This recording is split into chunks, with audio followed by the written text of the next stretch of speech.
Hello friends, very good morning. Welcome to the Hindu editorial analysis. నిన్న teachers day celebrations మన ఇన్స్టిట్యూట్లో జరిగాయి వైజాగ్లో. మా ఎల్టెక్స్ క్లాసెస్ స్టూడెంట్స్ అరేంజ్ చేశారు. సో అందుకు నాకు అస్సలు టైం దొరకలేదు ఎడిటోరియల్ చేయడానికి. Really sorry. So let's resume today.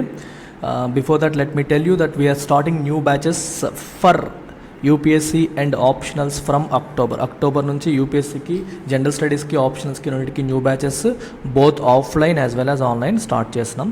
ఆఫ్లైన్లో వచ్చేసరికి మనకి హైదరాబాద్లోను, విశాఖపట్నంలోను క్లాసెస్ జరుగుతున్నాయి. Online you can attend from anywhere. Offline join అయ్యే వాళ్ళకి ఆన్లైన్ అనేది ఫ్రీగా వస్తుంది. బయట ఇన్స్టిట్యూట్స్ లాగా ఆఫ్లైన్లో జరిగిన క్లాసులు యాజ్ టీజ్గా లైవ్ స్ట్రీమింగ్ చేసే పద్ధతి కాదు. ఆన్లైన్కి ఎక్స్క్లూజివ్ క్లాసెస్ జరుగుతాయి, ఆఫ్లైన్కి ఎక్స్క్లూజివ్ క్లాసెస్ అనేవి జరుగుతాయి. ఆఫ్లైన్ వాళ్ళకి ఆన్లైన్ క్లాసెస్ కాంప్లిమెంటరీగా ఇవ్వబడుతుంది. అర్థమవుతుంది కదా. అండ్ దీనికి మీకు రెండింటికి కూడా 5,000 పర్ మంత్ ఆప్షన్ అనేది ఉంది.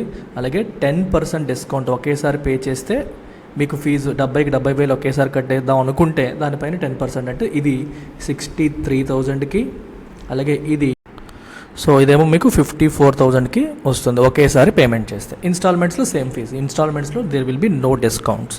ఇది మీకు ఈ ఫీజు అనేది 15 సెప్టెంబర్ వరకు మాత్రమే వ్యాలిడ్. డీటెయిల్స్ కోసం ఈ నెంబర్కి కాల్ చేయండి. And there is life time validity on all our courses. Offline, online అన్నింటిపైన లైఫ్ టైం ఉంటుంది. ఆఫ్లైన్ జాయిన్ అయిన వాళ్ళకి ఆన్లైన్ క్లాసెస్ పైన కూడా లైఫ్ టైం అనేది ఇవ్వడం అనేది జరుగుతుంది.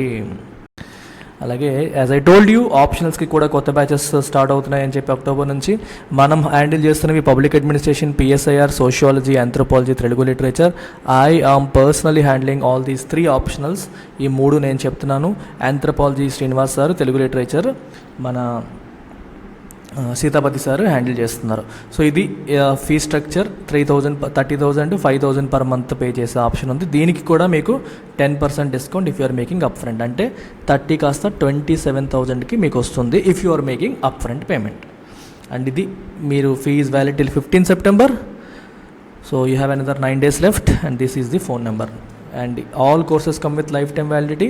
అండ్ ఒకవేళ మీరు ఒకదాని నుంచి ఒకటి స్విచ్ అవ్వాలన్నా సరే స్విచ్ అయ్యే ఆప్షన్ కూడా ఎల్టెక్స్ క్లాసెస్ మీకు అందిస్తుంది. అంటే పిఎస్ఐఆర్ తీసుకొని యాంథ్రోకి షిఫ్ట్ అవ్వాలన్నా, సోషాలజీ తీసుకొని పబ్యాట్ షిఫ్ట్ అవ్వాలన్నా, ఎటు నుంచి ఎటైనా సరే షిఫ్ట్ అవ్వచ్చు. UPSC aspirants, working professionals, job చేస్తూ యూపీఎస్సీకి ప్రిపేర్ అవుదాం అనుకునే వాళ్ళు, వీకెండ్స్ మాత్రమే ఫ్రీ ఉంటుంది, నేను ఆఫ్లైన్కి వచ్చి వినాలి అనుకునే వాళ్ళకి కూడా ఒక సువర్ణ అవకాశం. ఎందుకంటే మనం వీకెండ్ బ్యాచెస్ అనేవి స్టార్ట్ చేస్తున్నాము. హైదరాబాదు మరియు విశాఖపట్నం రెండింటిలో కూడా ఆఫ్లైన్లో యాజ్ వెల్ యాజ్ ఆన్లైన్లో. ఆన్లైన్లో ఆల్రెడీ లాంచ్ చేసాము, ఆఫ్లైన్లో కూడా లాంచ్ చేస్తున్నాము. సో మీకు కంప్లీట్ ఆన్లైన్ ఫ్రీగా ఇస్తూ మీకు ఆఫ్లైన్ యాక్సెస్ కూడా ఇవ్వడం అనేది జరుగుతుంది. ఇది మీకు 10% ఆఫ్. అగైన్ ఒకేసారి పే చేస్తే, లేదంటే 5,000 పర్ మంత్ మీరు డైరెక్ట్గా పే చేసుకోవచ్చు. అండ్ వీటికి కూడా మీకు అక్టోబర్ నుంచే కొత్త బ్యాచెస్ అనేవి ప్రారంభమవుతున్నాయి. సో రిమెంబర్, అక్టోబర్ అన్నీ కూడా మనకి కొత్తగా స్టార్ట్ అవుతున్నాయి అన్నమాట. అలాగే వర్కింగ్ ప్రొఫెషనల్స్కి ఆఫ్లైన్ చెప్పేశాను. ఆన్లైన్లో కూడా మనకు అందుబాటులో ఉంది. ఆన్లైన్లో daily 7 PM onwards plus Sundays మీకు క్లాసులు అనేవి జరుగుతాయి. And you have the fee structure here. And you also have 10% discount on up front payment. ఇది కూడా అక్టోబర్ నుంచి న్యూ బ్యాచెస్ అనేవి ప్రారంభమవుతున్నాయి.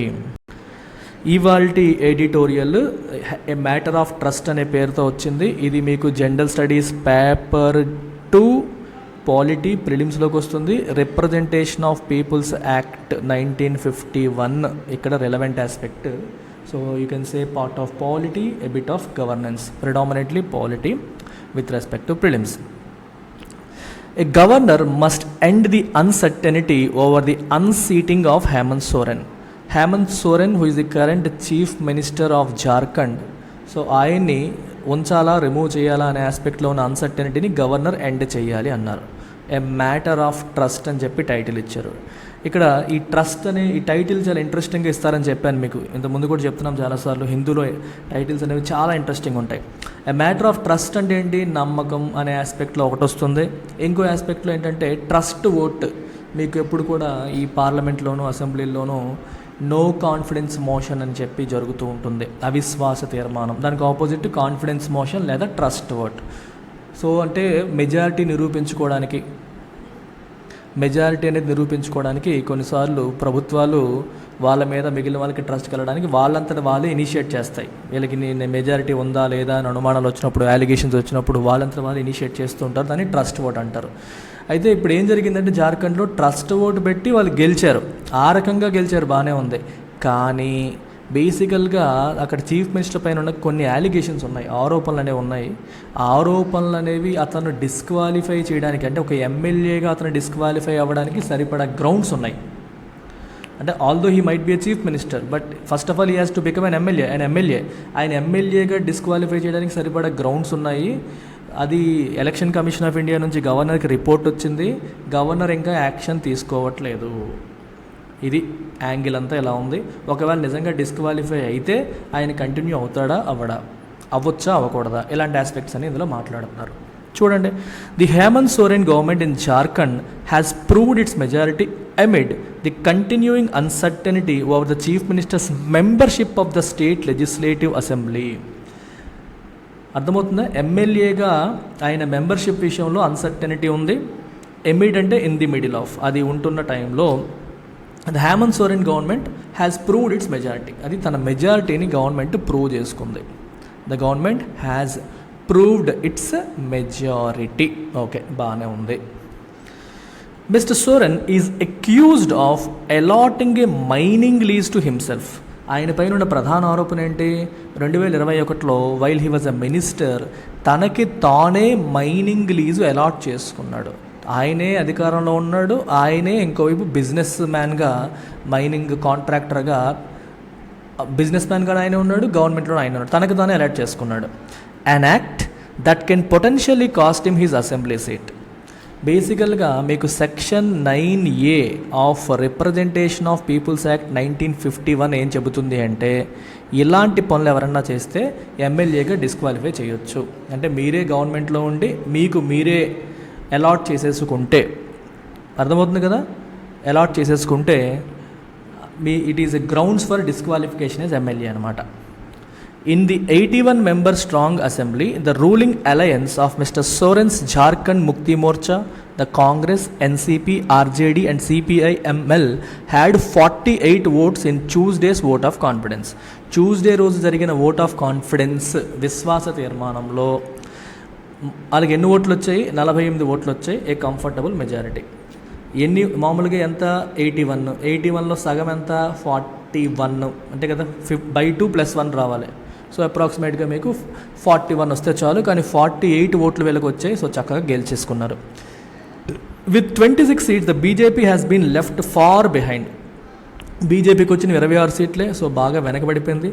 But it has continued nurturing hope of seizing power that it had not won in the పోల్స్లో అది గెలవకపోయినప్పటికీ ఎలాగోలాగా seizing అంటే లాక్కోవడం, పవర్ని లాగేసుకుంటాము అన్న హోప్ ఏదైతే ఉందో ఆ హోప్స్ని పెంచి పోషిస్తోంది. నర్చర్ అంటే మంచిగా పెంచి పోషించడం అని అంటాం. If you're nurturing a plant, దానికి మంచిగా ఎరువులు నీళ్లు అన్నీ వేసి పెంచడం అనమాట. సో దీని అంటే ఈ బీజేపీకి ఒక ఆశ అయితే చావలేదు, హోప్ అయితే ఉంది. ఎలక్షన్స్లో గెలవకపోయినా వేరే మార్గాల్లో మనం పవర్ని పొందొచ్చు, లాగేసుకోవచ్చు అన్న హోప్స్ అయితే ఉన్నాయి. ఆ హోప్స్ని నర్చర్ చేస్తూనే ఉంటుంది. The JMM-led alliance అంటే కూటమి, has been wobbly despite its numerical dominance in the face of BJP's constant threats of sabotage. Sabotage అంటే డ్యామేజ్. బీజేపీ ఎప్పుడు కూడా అపోజిషన్లో ఉంది అంటే అధికార పక్షాన్ని చేల్చడానికి, వాళ్ళని కొంతమంది ఇట్లా లాగేయడానికి ఇట్లాంటి ప్లాన్లు వేస్తుంటుంది. దాన్ని సాబోటేజ్ అంటాం, డ్యామేజ్ అని అంటాం. కాన్స్టెంట్గా బీజేపీ వైపు నుంచి పార్టీకి డ్యామేజ్ జరిగే అవకాశాలు ఉన్నాయని థ్రెట్స్ వస్తున్నప్పటికీ కూడా ఇన్ ద ఫేస్ ఆఫ్ అవి జరుగుతున్న ఈ క్రమంలో ఈ జేఎంఎం లెడ్ అలయన్స్ ఎలా ఉంది? హ్యాస్ బీన్ వాబ్లీ అంటే షేకీ, అంటే స్ట్రాంగ్గా లేదు, వాబుల్ అవుతోంది. అర్థమవుతుందా? స్టేబుల్గా ఉంది అని కాదు, స్టేబుల్గా లేదు, it is wobbling, tending to move unsteadily, shake అవుతుంది, అన్స్టడీగా మూవ్ అవుతుంది సైడ్ బై సైడ్. సో ఖచ్చితంగా కాన్ఫిడెంట్గా ఉన్నట్టుగా అయితే కనిపించట్లేదు అని అర్థం. Whispers regarding an ongoing scheme to upend the state government as in Madhya Pradesh and Maharashtra came to the fore with the arrest of 3 Congress MLAs in neighboring West Bengal on July 30 with the cash that they allegedly received for defecting. చూడండి, whispers అంటే మీకు తెలుసు కదా, ఆ నోట ఈ నోట అనుకునేవి. Regarding an ongoing scheme అంటే గవర్నమెంట్ స్కీమ్ కాదమ్మా, స్కీమ్ అంటే కుట్ర. స్కీమ్కి ఇంకో మీనింగ్ ఏంటి? ప్లాట్ అంటాం. ప్లాట్ అన్నా స్కీమ్ అన్న మీనింగ్ ఏంటి? కాన్స్పిరసీ, కుట్ర అన్నమాట. ఉపెండ్ అంటే ఏంటి? గవర్నమెంట్ని పడగొట్టడం. Turn something upside down. Upend అంటే టర్న్ సంథింగ్ అప్సైడ్ డౌన్, అంటే ప్రభుత్వాన్ని పడగొట్టడానికి కుట్ర జరుగుతోంది అని విస్పర్స్ అనేవి నడుస్తున్నాయి. ఆ నోట ఈ నోట మాటలు వినిపిస్తున్నాయి. అవి మధ్యప్రదేశ్లో ఎలా అయితే చేశారో, మహారాష్ట్రలో ఎలా అయితే చేశారో, ఇక్కడ కూడా చేయబోతున్నారని చెప్పి విస్పర్స్ నడుస్తున్నాయి. They came to the four. ఆ విస్పర్స్ అనేవి ముందుకు వచ్చాయి. అంటే నలుగురు దాని గురించి మాట్లాడుకునే, అంటే ఆ నోట ఈ నోట మాట్లాడుకుని నలుగురికి మాట్లాడుకునేలా చేసింది. ఎలాగా? With the arrest of 3 Congress MLAs. Neighbouring state అయిన వెస్ట్ బెంగాల్లో 3 కాంగ్రెస్ ఎమ్మెల్యేని జూలై 30th అరెస్ట్ చేశారు విత్ క్యాష్. వాళ్ళ దగ్గర క్యాష్ అనేది ఉంది. ఎలా వచ్చింది ఆ cash? With that they allegedly received. ఎగ్జాక్ట్గా ఎందుకో తెలియదు, కానీ ఆరోపణ ఏంటి? డిఫెక్టింగ్, కాంగ్రెస్ వదిలి బీజేపీకి షిఫ్ట్ అయిపోతే మీకు ఇంత డబ్బులు ఇస్తామన్నట్టుగా ప్రలోభ పెట్టి వాళ్ళకి క్యాష్ ఇచ్చినట్టు ఆరోపణ. ఎలీజిడ్లీ అంటే ఆరోపించిన విధంగా అని అర్థం అనమాట. అర్థమవుతుందంటే అధికార పార్టీలో ఉన్న కూటమిలో మెంబర్స్ని చీల్చేసి వాళ్ళకి ప్రలోభ పెట్టి డబ్బులు ఇచ్చి పదవులు ఆశ చూపించి ఇటువైపు లాగేసే ప్రయత్నాలు జరుగుతున్నట్టుగా ఆ నోట ఈ నోట మాటలు వినిపిస్తున్నాయి. ఎప్పుడైతే 3 కాంగ్రెస్ ఎమ్మెల్యేలని వెస్ట్ బెంగాల్లో డబ్బుతో పాటు పట్టుకున్నారో ఆ మాటలు లైమ్ లైట్లోకి వచ్చేసాయి. అంటే ఆ నోట ఈ నోట అనేవి ఇప్పుడు యాక్చువల్గా బయటికే ఓపెన్గానే తెలిసిపోతుంది అని అర్థం అనమాట. With the sword of disqualification hanging over the head of the CM. Sword అంటే కత్తి. డిస్క్వాలిఫికేషన్ అనే కత్తి hanging over the head of the CM నెత్తి మీద ఇప్పుడు వేలాడుతుంది. అంటే ఎప్పుడు పోతాడో తెలియదు అనే పరిస్థితి. ఎందుకని? ఆయన మినిస్ట్రీగా ఉన్నప్పుడు తనకు తానే మైనింగ్ లీజ్ అనేది అలాట్ చేసుకున్నారు కాబట్టి. అది రిప్రజెంటేషన్ ఆఫ్ పీపుల్స్ యాక్ట్ 1951 ప్రకారం, సెక్షన్ 9A ప్రకారం డిస్క్వాలిఫికేషన్కి గ్రౌండ్స్ కాబట్టి ఆయన ఎప్పుడు పోతాడో తెలియని పరిస్థితి ఇంకో పక్క ఉంది. The ruling alliance manage to keep it's MLAs together and initiated a confidence motion. ఈ రూలింగ్ అలయన్స్ అనేది ఏం చేసిందంటే, బీజేపీ ఒకవైపు కాన్స్టెంట్గా శాబోటేజ్ చేయడానికి ప్రయత్నం చేస్తున్నప్పటికీ, వాళ్ళ చీఫ్ మినిస్టర్ ఎమ్మెల్యేగా ఉంటాడో ఉండడో తెలియని పరిస్థితి ఉన్నప్పటికీ కూడా they were able to manage to keep the team together. అందరినీ కదలకుండా వాళ్ళ హోల్డ్లోనే ఉండేలా చేయగలిగారు. అండ్ ఇనిషియేటెడ్ కాన్ఫిడెన్స్ మోషన్, ఒక విశ్వాస తీర్మానాన్ని ఇనిషియేట్ చేశారు, ఫైనల్గా గెలిచారు. The BJP appears to have developed second thoughts. ఇప్పుడు బీజేపీకి సెకండ్ థాట్స్ ఏంటి, ఏం చేయాలి ఇప్పుడు, ఓకే ఏం చేయాలి ఆలోచిస్తుంది. And is unsure of it strategy. ఏం చెయ్యాలి అనేది తెలియట్లేదు, స్ట్రాటజీ విషయంలో క్లియర్గా లేదు. టు డీల్ విత్ మిస్టర్ సోరెన్ని ఎలా డీల్ చేయాలి, ఎలా దింపాలనే ఆలోచనలో ఉంది. It is not clear right now.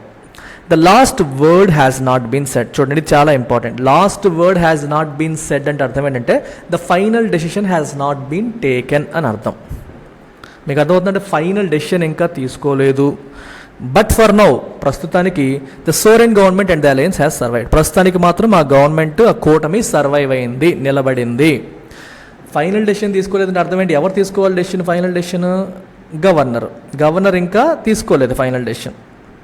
అయితే ప్రస్తుతానికి నిలబడింది గవర్నమెంట్, ప్రస్తుతానికైతే నిలబడింది అని చెప్పి అంటున్నారు. అసలు ఏంటి కదా, గవర్నర్ దగ్గరికి ఎందుకు వెళ్ళింది, వెళ్ళింది అనేది కూడా ఒకసారి మనం చూసేద్దాం. మొత్తం స్టోరీ మనం చూసేసి let's try to understand everything in detail. Governor Ramesh Bais silence regarding Mr. Soren's disqualification as MLA is confounding. Confounding అంటే కన్ఫ్యూజింగ్ అని అర్థం. అర్థమవుతుందా? కన్ఫౌండింగ్ అంటే మీనింగ్ ఏంటి? కన్ఫ్యూజింగ్ అంటే చాలా కన్ఫ్యూజ్ చేస్తుంది, అర్థం కావట్లేదు. పెర్ప్లెక్సింగ్ అంటారు. పెర్ప్లెక్సింగ్, కన్ఫౌండింగ్. ఎందుకు ఆయన నిర్ణయాలు తీసుకోవట్లేదు, డిస్క్వాలిఫికేషన్ విషయంలో ఎందుకు సైలెంట్గా ఉన్నారు అనేది అర్థం కావట్లేదు. Or perhaps too transparent.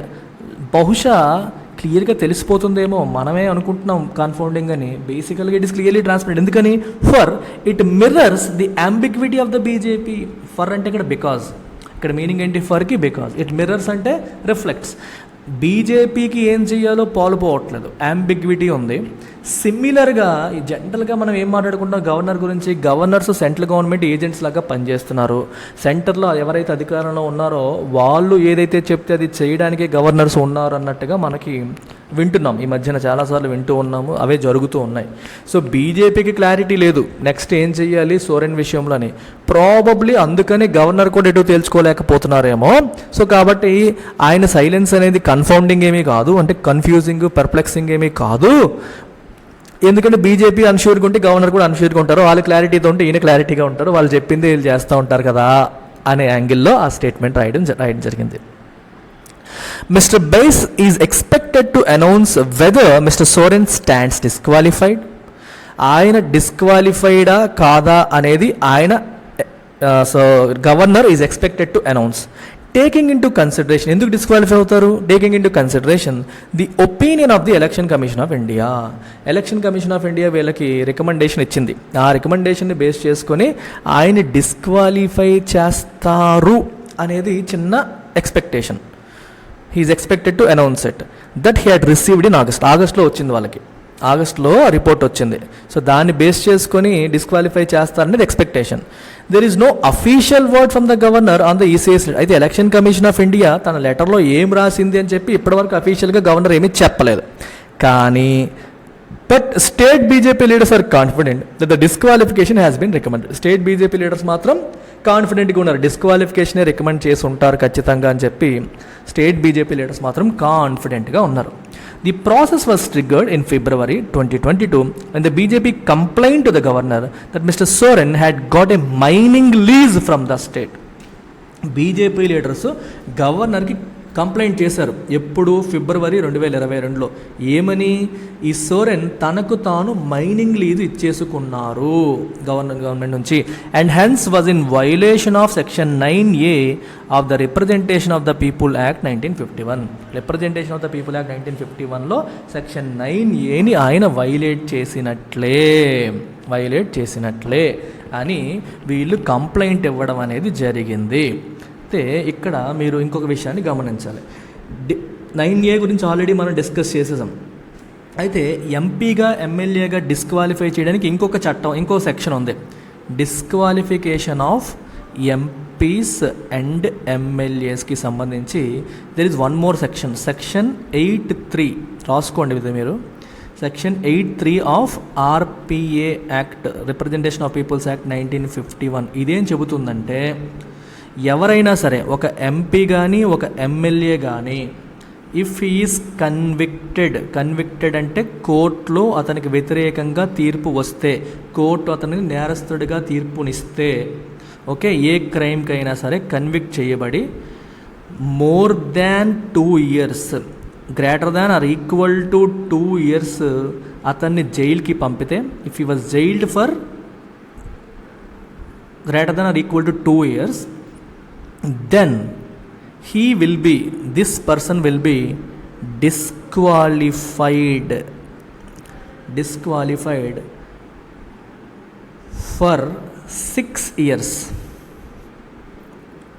from the time of release చేసినప్పటి నుంచి 6 సంవత్సరాల పాటు అతను డిస్క్వాలిఫైడ్. చాలా ఇంపార్టెంట్ ఇది. 9A చూసాము, ఇప్పుడు 8(3) చూస్తున్నాం. ఒక వ్యక్తిని కోర్టులో శిక్ష పడితే 2 సంవత్సరాలు లేదా ఆ పైన జైలు శిక్ష పడితే అతను రిలీజ్ అయిన తర్వాత 6 సంవత్సరాల పాటు డిస్క్వాలిఫైడ్, ఎలక్షన్స్లో కంటెస్ట్ చెయ్యకూడదు. Disqualified from contesting elections. మీకు అర్థమైందా? ఒకవేళ అతనికి బెయిల్ వచ్చినా సరే హీ స్టిల్ డిస్క్వాలిఫైడ్. జైల్లో ఉన్నప్పుడు బెయిల్ వచ్చి బయటకు వచ్చినా సరే డిస్క్వాలిఫైడ్ కిందే లెక్క. అయితే ఏంటంటే 2 years పైన జైలు శిక్ష పడి ఉండాలి. ఇది important aspect. There are several questions that will naturally follow if he were to be disqualified. అయితే అతను డిస్క్వాలిఫై అయితే రకరకాల ప్రశ్నలు సహజంగానే వస్తాయి. ఏంటవి? The most important of them being whether he would be able to continue as chief minister. ఒకవేళ నిజంగా అతను ఎమ్మెల్యేగా ఇంకా అర్హుడు కాదని చెప్పి డిస్క్వాలిఫికేషన్ చేస్తే నెక్స్ట్ క్వశ్చన్ ఏంటి? ఎమ్మెల్యే కాకుండా సీఎంగా కంటిన్యూ అవ్వచ్చా లేదా అనేది నెక్స్ట్ క్వశ్చన్.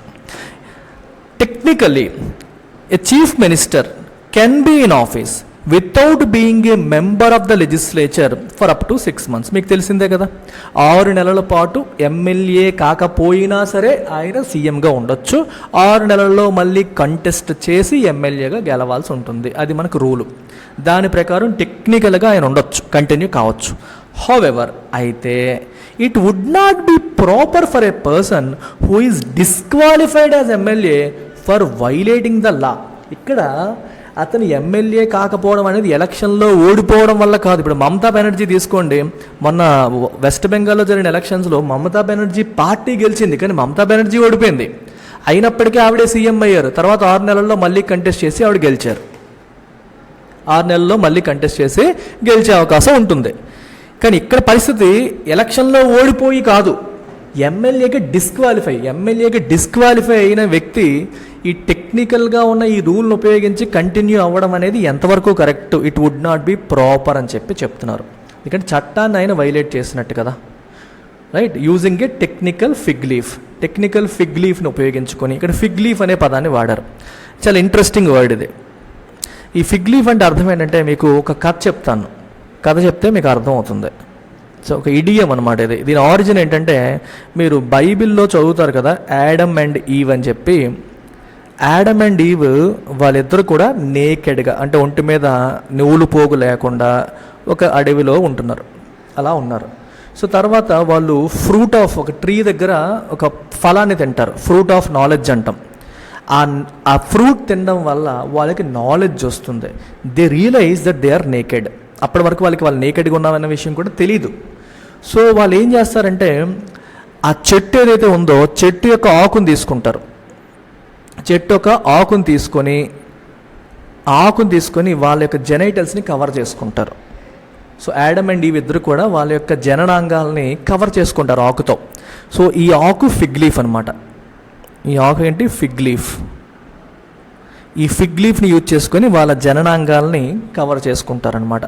అయితే బేసిక్గా మీకు చాలా వెస్టర్న్ ఆర్కిటెక్చర్లోను ఫొటోస్లో వాటిల్లో ఏంటంటే, ఇలా ఈ నేకెడ్ పిక్స్లో జననాంగాల్ని కవర్ చేసుకోవడానికి ఫిగ్ లీఫ్ వాడుతున్నట్టుగా మీకు చూపిస్తూ ఉంటారు. అయితే ఇక్కడ ఇడియంగా ఎలా వాడతారంటే, a fig leaf is something that is use to conceal అంటే దాయడం. కన్సీల్ అంటే అర్థం ఏంటి? దాయడం. సంథింగ్ ఎంబరాసింగ్, మనల్ని ఎంబరాస్ చేసే కొన్ని అంశాలని దాచిపెట్టడానికి ఉపయోగించేదాన్ని ఇప్పుడు నేకెడ్గా ఉన్నామంటే అర్థమైంది, మన జననాంగాలు నలుగురు చూస్తే చాలా ఎంబరాసింగ్ ఉంటుంది కదా. సో దాన్ని నువ్వు కవర్ చేసుకోవడానికి ఇది వాడుతున్నావు. అలాగే చేసిన ఒక తప్పుని కావచ్చు, ఒక తప్పుడు పనిని కావచ్చు, మనం సిగ్గుపడే అంశాన్ని కావచ్చు, దాన్ని కవర్ చేసుకోవడానికి మనం ఏదన్నా ఉపయోగించామనుకోండి, దాన్ని ఫిగ్ లీఫ్ అని అనవచ్చు. ఇక్కడ అర్థమవుతుంది. అందుకే ఇక్కడ ఏం రాశారు? ఒక టెక్నికల్ ఫిగ్ లీఫ్ని, అంటే మనకి కాన్స్టిట్యూషన్లో ఒక రూల్ ఉంది, 6 నెలల పాటు ఒకవేళ ఏమంటారు, మీరు ఎమ్మెల్యే కాకపోయినా సరే 6 నెలల పాటు సీఎంగా ఉండొచ్చు అని ఒక రూల్ ఉంది. దాన్ని కవర్ చేసుకొని, దాన్ని ఉపయోగించుకొని నువ్వు ఎందుకు డిస్క్వాలిఫై అయ్యావు, నువ్వు చేసిన తప్పేంటి. ఇప్పుడు మామూలుగా ఏంటంటే ప్రజలకి ఇన్ని రూల్స్ అన్నీ తెలియదు. ఇప్పుడు మామూలుగా డిస్క్వాలిఫై అయిపోయాడని సీఎంగా రిజైన్ చేసి అప్పుడు అందరూ అడుగుతారు, ఎందుకు రిజైన్ చేశాడు, కారణం ఏంటి, ఎందుకు పీకేశారు, మొత్తం అందరి దృష్టి పడిపోతుంది. అది జరగకుండా, ఆ ఎంబరాస్మెంట్ జరగకుండా తను ఏం చేయొచ్చు? టెక్నికల్ ఫిగ్ లీఫ్ని ఉపయోగించుకోవచ్చు. ఏంటో టెక్నికల్ ఫిగ్ లీఫ్ ఇక్కడ ఈ పర్టికులర్ ఆస్పెక్ట్లో 6 months కంటిన్యూ అవ్వచ్చు అనే ఆస్పెక్ట్. కానీ అది ప్రాపరా? అది ప్రాపర్ కాదు. A more immediate question of impropriety is the governor's refusal to announce his decision and end the uncertainty, at least on one question. ఇంకొక aspect ఏంటి అంటే, ఇక్కడ గవర్నర్ డెసిషన్ తీసుకోకుండా అలాగా వాయిదా వేయడం. That is another question of impropriety. Impropriety అంటే being unfair, అంటే ఒక ఇంప్రాపర్ బిహేవియర్ అని చెప్పి అర్థం అనమాట. ఇక్కడ గవర్నర్ విషయంలో కూడా మనకి ఇంప్రాపర్ బిహేవియర్ కనిపిస్తుంది. ఏంటది? ఆయన డెసిషన్ తీసుకోవట్లేదు. నీకు ఎలక్షన్ కమిషన్ రికమెండేషన్ ఇచ్చింది, నువ్వేం చేయాలి? ఆ రికమెండేషన్ ప్రకారం ఆయన డిస్క్వాలిఫైడ్ అని చెప్పి ఎలక్షన్ కమిషన్ చెప్తే మీరు ఆ విషయాన్ని అనౌన్స్ చేయాలి, లేదా రికమెండేషన్ పక్కన పెట్టేసి ఉంచాలి, ఏదో ఒకటి తేల్చాలి. ఏం తేల్చకుండా, డెసిషన్ చెప్పకుండా అలా సాగదీయడం అనేది అది కూడా ఇంప్రాపర్ బిహేవియర్ అని చెప్పి చెప్తున్నారు.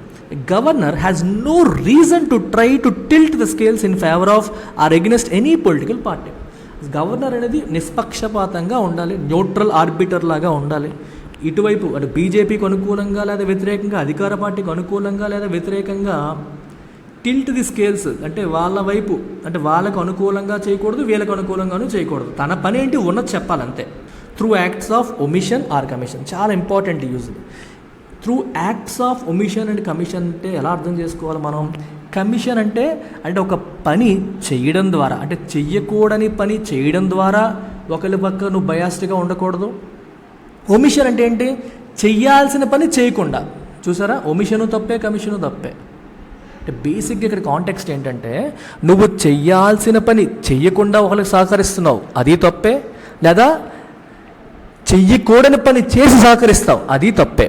సో గవర్నర్ ఎప్పుడు కూడా ఏం చేయాలి, has no reason, he should not అని అర్థం అనమాట. టు ట్రై టు టిల్ట్ అంటే ఒకరి వైపు వంచడం, ద స్కేల్స్.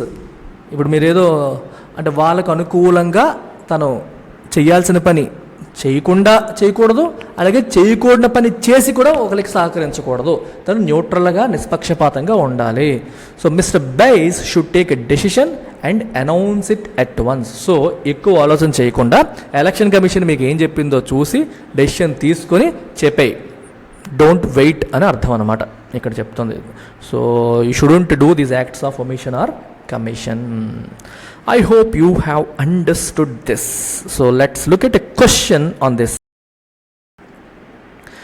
ఇది నేను ఫ్రేమ్ చేసిన question. Consider the following statement with respect to disqualification of MPs or MLAs in RPA 1951. 2 statements ఇచ్చాను. ఒకటి సెక్షన్ 9A గురించి, ఇంకొకటి సెక్షన్ 8(3) గురించి. సో మీకు ABCD ఉన్నాయి. మీరు ఆన్సర్స్ చాలామంది కన్ఫ్యూజ్ అవుతూ ఉన్నారు. మీరు కామెంట్ సెక్షన్లో జస్ట్ మెన్షన్ ఇలా రాసేయండి అంతే, ఆన్సర్ బి. ఆప్షన్స్ పెట్టండి, అది కరెక్ట్ ఇది ఇన్కరెక్ట్ అలా ఏం రాయొద్దు. మీరు కన్ఫ్యూజ్ అయిపోతారు. మీకు కన్ఫ్యూజన్ పోగొట్టడానికే మీకు డైరెక్ట్గా ఆన్సర్ ఏంటి ఆప్షన్ ఏంటి అని పెట్టండి, మరి ఏం వద్దు. Just mention the option which you think is the correct. Sir ఇది ఇన్కరెక్ట్, అది ఇన్కరెక్ట్, ఇది కరెక్ట్ ఇలాంటివి రాయకండి. ఎందుకంటే నేను క్వశ్చన్స్లో కొన్నిసార్లు ఏది ఇన్కరెక్ట్ అని అడుగుతాను, కొన్నిసార్లు ఏది కరెక్ట్ అని అడుగుతాను. ఈ కన్ఫ్యూజన్ మీకు వద్దని మీరు డైరెక్ట్గా అన్ని మీరు ఆలోచించుకొని just tell me which is the correct answer. ఇక్కడ ఏంటి, which of the above are correct అన్నాను. ఏది కరెక్ట్, ఓన్లీ ఇదొకటే కరెక్టా, ఇదొకటే కరెక్టా, రెండు కరెక్టా, లేదా రెండు తప్ప, అది మీరు ఉన్న 4 ఆప్షన్స్లో చూస్ చేసుకోవాలన్నమాట. ఇది ప్రిలిమ్స్ క్వశ్చన్. మరి ఇలాంటి ఎడిటోరియల్ పైన మెయిన్స్ క్వశ్చన్స్, వాటిపైన మెయిన్స్ ఆన్సర్ రైటింగ్ కూడా ప్రాక్టీస్ చేయాలి కదా. ఎస్, ఎందుకంటే లాస్ట్ ఇయర్ మీరు 2021లో తీసుకుంటే only Hindu editorial based questions మెయిన్స్లో కనీసం ఒక 10 వచ్చాయి. అంటే ఎడిటోరియల్స్ ఎంత ఇంపార్టెంటో మీరు చూసుకోండి. మీరు ఎడిటోరియల్స్ రోజు ప్రిపేర్ అవుతూ చదువుతూ ఉంటే కరెంట్ అఫైర్స్ అండ్ ఇప్పుడు స్టాటిక్లో కూడా క్వశ్చన్స్ అంటే కరెంట్ అఫైర్స్ లింక్ చేసుకొని వస్తున్నాయి. అలాంటివి కూడా మీరు ఈజీగా హ్యాండిల్ చేయగలుగుతారు. సో ఇలా మీకు 1250 మార్క్స్ కవరేజ్ అయిపోతుంది. Static plus dynamic. మన ఈ ఆన్సర్ రైటింగ్ కోర్సులో we're covering so many things అన్నమాట. ఎడిటోరియల్స్ మీద, కురుక్షేత్ర యోజనాలో ఆర్టికల్స్ పైన కూడా మనం క్వశ్చన్స్ ఫ్రేమ్ చేసి మీతో రాయించి కరెక్ట్ చేయించడం జరుగుతుంది. సో డైలీ జరుగుతుంది, ఒకరోజు కాదు, ఒకరోజు వారానికి 1 రోజు 2 రోజులు కదమ్మా, డైలీ కూడా ఈ క్లాస్ అనేవి జరుగుతున్నాయి. అండ్ దీనికి మీకు ఆన్లైన్లో fee 10,000 rupees and life time validity ఉంది. అండ్ ఇది మీరు కాంటాక్ట్ చేయాల్సిన number. So don't miss this. Take care, bye.